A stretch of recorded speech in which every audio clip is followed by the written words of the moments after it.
வணக்கம். இது தீபிகா அருணுடன் கதையோசை. நீங்கள் கேட்டுக்கொண்டிருப்பது சி.வி. ராஜன் எழுதி வரும் ஆழமாய் அறிவோம் சனாதன தர்மம் காட்டும் ஆன்மீகம். நாம் கடந்த 77ஆம் பகுதியில் ஆகமங்கள், தந்திரங்கள் மற்றும் கோவில் வழிபாடு பற்றி அறிந்து கொள்ளத் தொடங்கினோம். நேயர்களே, ஒருவேளை நீங்கள் இந்த தொடருக்கு புதியவர் என்றால் இதற்கு முந்தைய பகுதிகளுக்குச் சென்று சனாதன தர்மத்தின் ஆழமான ஆன்மீகம் பற்றி என்னென்ன விஷயங்கள் கூறப்பட்டுள்ளன, எந்தெந்த கேள்விகளுக்கு பதில்களும் விளக்கங்களும் தரப்பட்டுள்ளன என்று கேட்டு தெரிந்து கொண்டு இங்கே இந்த வார கேள்வி பதில்களை தொடரலாம். அது இங்கு விவாதிக்கப்படும் கருத்துகளின் தொடர்ச்சியை சரியாக புரிந்து கொள்ள உதவும். இனி இந்த வாரம் 11ஆம் அத்தியாயத்தில் ஆகமங்கள், கோவில் சார்ந்த வழிபாடு பற்றி மேலும் தொடர்ந்து கேட்போம். முதற் கேள்வி: அகில இந்தியாவிலும் பரவியுள்ள எல்லா தொன்மையான கோவில்களும் ஆகம முறைப்படி உருவாக்கப்பட்டு அவற்றின்படி பூஜை கிரமங்களை மேற்கொள்கின்றனவா? இல்லை. உண்மையில் காமிக ஆகமம், பாஞ்சராத்திர ஆகமம் போன்ற சைவ வைஷ்ணவ ஆகமங்கள் தென்னிந்தியாவில், அதிலும் குறிப்பாக தமிழ்நாட்டு கோவில்களிலும் சில பிரபலமான ஆந்திர, கர்நாடக மாநில கோவில்களிலும் பின்பற்றப்படும் ஆகமங்களாகவே இருக்கின்றன. சில ஆகமங்கள் உருப்பெறுவதற்கான மூல நூல்களும் சுவடிகளும் காஷ்மீர் உட்பட்ட வட இந்தியாவில் புழங்கியவையாக சொல்லப்பட்டாலும் அவற்றின் இன்றைய நடைமுறை வடிவங்களும் கோவில் பயன்பாட்டுக்கான ஒழுங்கமைப்பும் பெரும்பாலும் தென்னிந்தியாவிலேயே நிலை பெற்றன என்கிறார்கள் ஆய்வாளர்கள். 5ஆம் நூற்றாண்டு முதலே சம்ஸ்கிருத மொழி தென்னிந்தியாவில் தீவிரமாய் வேரூன்றி வளர்ந்ததாய் சொல்லப்படுகிறது. பல சம்ஸ்கிருத பண்டிதர்கள் தென்னிந்தியாவில் சாஸ்திர நூல்களை தொகுத்து செம்மைப்படுத்த பல்லவ, சோழ, பாண்டிய மன்னர்கள் பெரும் ஊக்கம் தந்தார்கள். ஆகம சாஸ்திரங்கள் தென்னிந்தியாவில் வலுப்பெறுவதற்கு இதுவும் ஒரு காரணமாக இருந்திருக்கிறது. ஆகமங்கள் காட்டித்தரும் ஆதார வரையறைகளை வைத்துக்கொண்டு கோவில்களுக்கான சிற்பக்கலை சாஸ்திரங்களும் தென்னிந்தியாவில் மன்னர்களின் பெரும் ஆதரவுடன் உருவாயின. பல்லவ மன்னர்கள் சிற்பங்கள் உருவாக்குவதிலும் ஆகம முறைப்படியும் சிற்பக்கலை சாஸ்திரங்களின்படியும் கோவில்களைக் கட்டி பூஜா நியமங்களை செயல்படுத்துவதிலும் பெரும் ஊக்கம் காட்டினார்கள். இவை பற்றிய தகவல்கள் மாமல்லபுர கோவில்கள், காஞ்சி கைலாசநாதர் கோவில்களில் உள்ள கல்வெட்டுகளில் சொல்லப்பட்டுள்ளதாய் அறிகிறோம். தென்னிந்திய மன்னர்கள் பிராமணர்களை பெரிதும் மதித்து ஆதரவு தந்து பொருளாதார உதவியும் மானியங்களும் தந்து அவர்களின் நலம் போற்றினார்கள். கோவில்களில் தெய்வ சாநித்தியத்தை உறுதி செய்ய முழு பக்தியுடனும் ஈடுபாட்டுடனும் பூஜா கர்மங்களை செய்வது அவசியம்.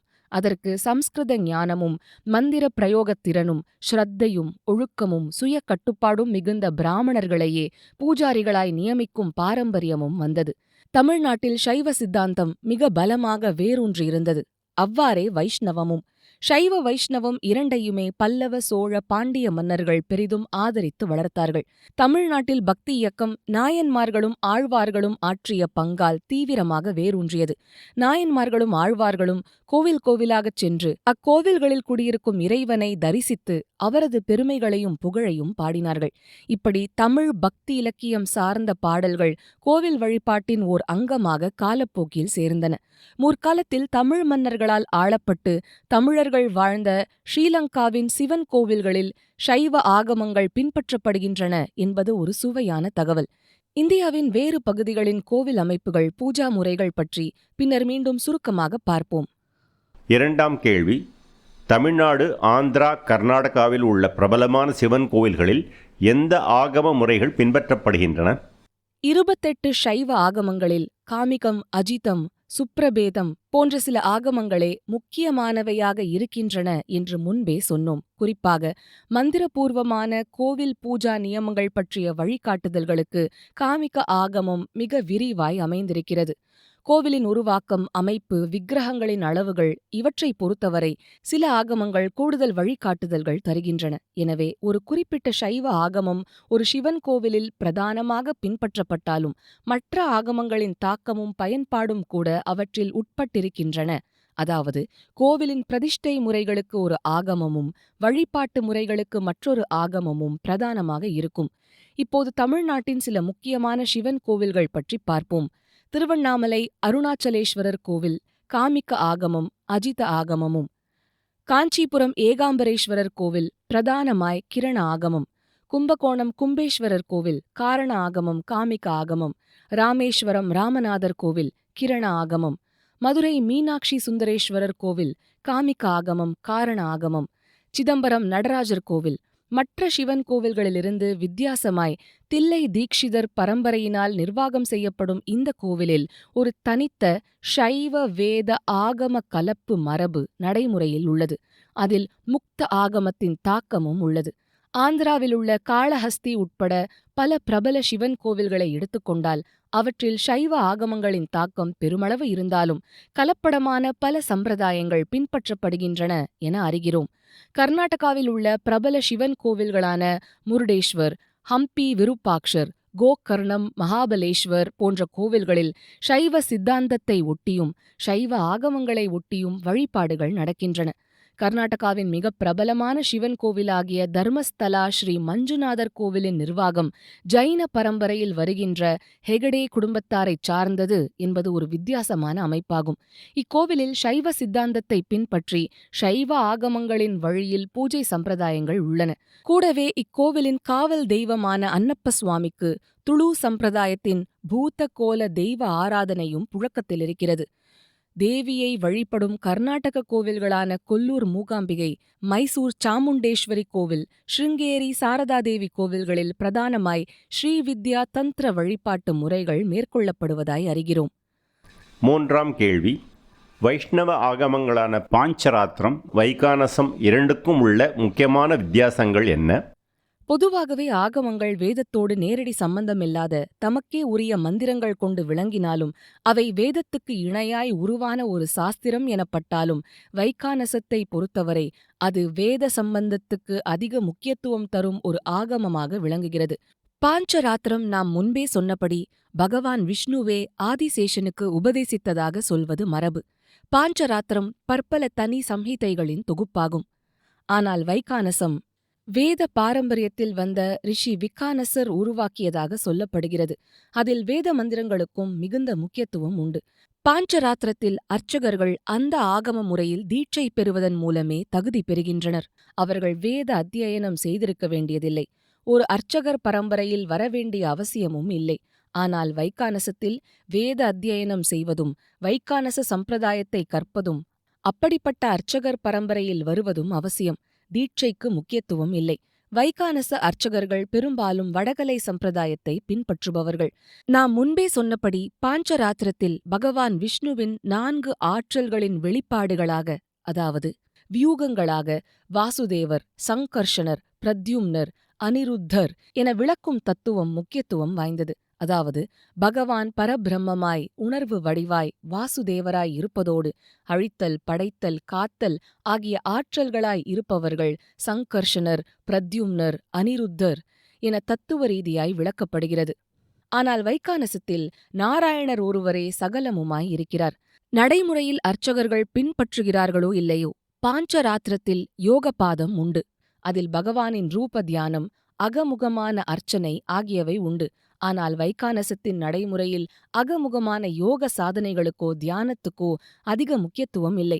அன்றாட பூஜா சடங்குகளை சரியாக முறை தவறாமல் செய்வதே பெரிதும் வலியுறுத்தப்படுகிறது. பாஞ்சராத்திரத்தில் உற்சவ மூர்த்திக்கு மிகவும் முக்கியத்துவம் உண்டு. உற்சவங்கள், திருவிழாக்கள் ஆகியவை பெரிதும் கொண்டாடப்படுகின்றன.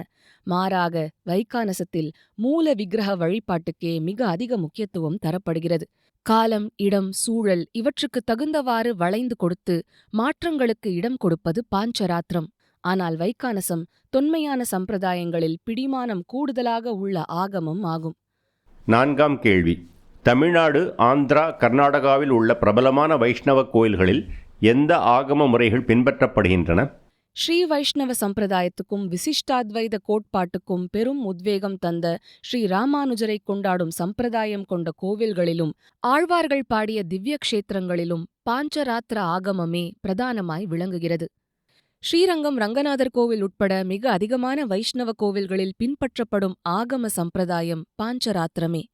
வைகானசத்தை பின்பற்றும் வைஷ்ணவ கோவில்கள் மிக குறைவே. அதனை பின்பற்றும் மிக முக்கியமான கோவில் திருப்பதி வெங்கடாஜலபதி கோவில் ஆகும். மற்றபடி தமிழ்நாட்டில் ஒப்பிலியப்பன் கோவில், திருக்கடல் மல்லை ஸ்தலசயன பெருமாள் கோவில், சிங்கப்பெருமாள் கோவிலில் அமைந்துள்ள பாதாள நரசிம்மர் கோவில், திருநின்றவூர் பக்தவத்சல பெருமாள் கோவில் ஆகியவை வைகானச ஆகமத்தை பின்பற்றுகின்றன. ஆந்திராவை பொறுத்தவரை பிரபலமான நரசிம்மர் கோவில்களான அஹோபிலம், சிம்மாச்சலம், மங்களகிரி ஆகியவற்றில் பாஞ்சராத்திரமே பின்பற்றப்படுகிறது. பத்ராச்சலம் ராமர் கோவிலிலும் பிரதானமாக பாஞ்சராத்திர சம்பிரதாயம் பின்பற்றப்படுகிறது என அறிகிறோம். கர்நாடகாவை எடுத்துக்கொண்டால் உடுப்பி ஸ்ரீ கிருஷ்ணர் கோவில், ஸ்ரீரங்கப்பட்டினம் ரங்கநாத சுவாமி கோவில், பேளூர் சென்னகேசவ சுவாமி கோவில், மேல்கோட்டை செலுவா நாராயணசுவாமி கோவில் ஆகியவற்றில் பிரதானமாய் பாஞ்சராத்திர சம்பிரதாயம் பின்பற்றப்படுகிறது. தவிர பிரதேசம் சார்ந்த சில சம்பிரதாய வேறுபாடுகளும் இருக்கும். 5ஆம் கேள்வி. கேரள சைவ வைஷ்ணவ கோயில்களில் பின்பற்றப்படும் சம்பிரதாயங்கள் எப்படி? பகவான் நாராயணனை அனந்த சயன விஷ்ணு ரூபத்தில் வணங்கும் திருவனந்தபுரம் ஸ்ரீ பத்மநாபர் கோவில் வைகானச ஆகமத்தை பின்பற்றும் கோவிலாகும். இதன் அர்ச்சகர்களாக கேரள நம்பூதிரிகள் இருக்கின்றனர். இந்த கோவிலைத் தவிர கேரள கோவில்களில் சைவ வைஷ்ணவ ஆகமங்கள் நேரடியாக பின்பற்றப்படுவதில்லை. அவை கேரள தாந்திரீக முறைகளை பின்பற்றுகின்றன. அவற்றுக்கு ஆதாரமாக தந்திர சமுச்சயம், தந்திரசாரம் போன்றவை அமைகின்றன. அவற்றில் காமிக ஆகமம், வைகானச ஆகமம் போன்றவற்றிலிருந்து எடுத்தாளப்பட்ட பல நடைமுறைகளும் உண்டு என்றாலும் பூரணமாக அல்ல.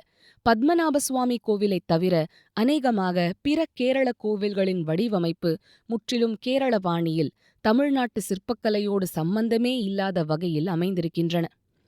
6ஆம் கேள்வி. வட இந்திய கோயில்களைப் பொறுத்தவரை நிலைமை என்ன? காஷ்மீரம் தொடங்கி வட இந்தியாவில் சைவமும் சிவன் கோவில்களும் பரவலாக இருந்தாலும் அக்கோவில்கள் இஸ்லாமிய படையெடுப்பு, முகலாயர் ஆதிக்கம் ஆகியவற்றால் மீண்டும் மீண்டும் அழிவுகளை சந்தித்தன. எனவே அவற்றில் பாரம்பரிய தொடர்ச்சி நஷ்டமாயிற்று. முன்னொரு காலத்தில் அவை ஒருவேளை தொன்மையான ஆகம தாந்திரீக முறைகளை கடைபிடித்து வந்திருந்தாலும் அவற்றின் தொடர்ச்சி நஷ்டப்பட்டிருக்க வாய்ப்பு அதிகம். வட இந்திய வைஷ்ணவத்தை பொறுத்தவரையில் அங்கே விஷ்ணு அல்லது நாராயணனை பர தெய்வமாக பூஜிக்கும் சம்பிரதாயமும் அவற்றுக்கான கோவில்களும் மிகக் குறைவே. உத்தராகண்ட் பத்ரிநாத்திலுள்ள பத்ரிநாதர் கோவில் மிகத் தொன்மையான ஒரு வைஷ்ணவ கோவில் ஆகும். 8ஆம் நூற்றாண்டில் ஆதிசங்கரர் அதை புதுப்பித்தார். அந்த கோவிலில் ஆகம சம்பிரதாயம், அதாவது பாஞ்சராத்திரம், வைகானசம் இல்லை. மிகவும் வித்தியாசமாக அக்கோவிலின் அர்ச்சகர் கேரள நம்பூதிரி பிராமணர்களாய் இருக்கிறார்கள். கோவிலில் பின்பற்றப்படும் பூஜா சம்பிரதாயங்கள் கேரள தாந்திரீக முறையில் இருக்கின்றன. வடகிழக்கு இந்தியாவில் வங்காளம், அஸ்ஸாம், ஒடிசா, பீகாரின் சில பகுதிகளில் தொன்று தொட்டு சக்தி வழிபாடே பரவலாக இருந்தது. அவற்றின் நிர்வாகம், பூஜா முறைகள் இவற்றிற்கு ஆதாரமாய் சாக்த தந்திரங்களே விளங்குகின்றன.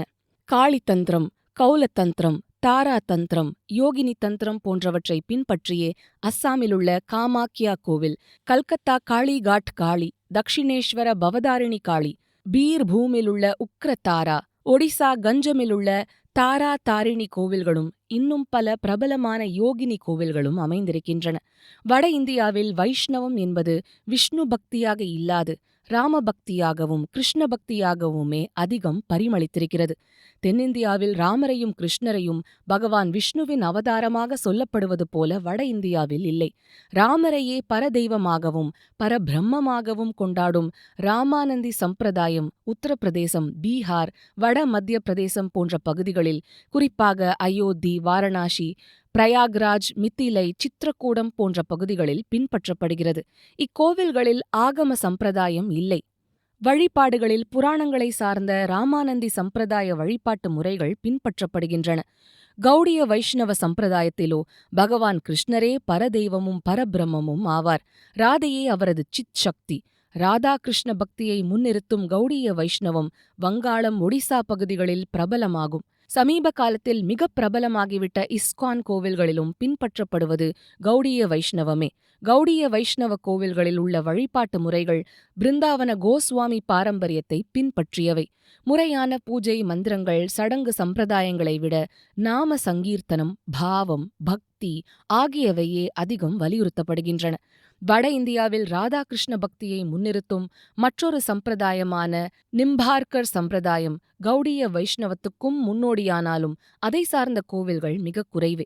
ஒடிசாவை எடுத்துக்கொண்டால் மிகத் தொன்மையான புரி ஜகந்நாதர் கோவிலில் ஜகந்நாதராகிய கிருஷ்ணருடன் அவரது உடன் பிறப்புகளான பலபத்ரர், அதாவது பலராமர் மற்றும் சுபத்ரா மூவரும் சேர்த்து மரத்தால் உருவான விக்கிரக வடிவில் வழிபடப்படுகின்றனர். இக்கோவிலின் வழிபாட்டு முறைகளும் சம்பிரதாயங்களும் எந்த ஒரு ஆகமமோ தந்திரமோ சார்ந்ததல்ல. அது தனக்கே உரிய ஸ்ரீ ஜகந்நாத தர்மம் எனும் முறை சார்ந்து அமைந்திருக்கிறது. அது ஒரு தனிப்பட்ட வழியில் புராணம், தாந்திரிகம், பழங்குடியினர் வழிபாட்டு முறை ஆகியவை கலந்த ஒன்றாகும்.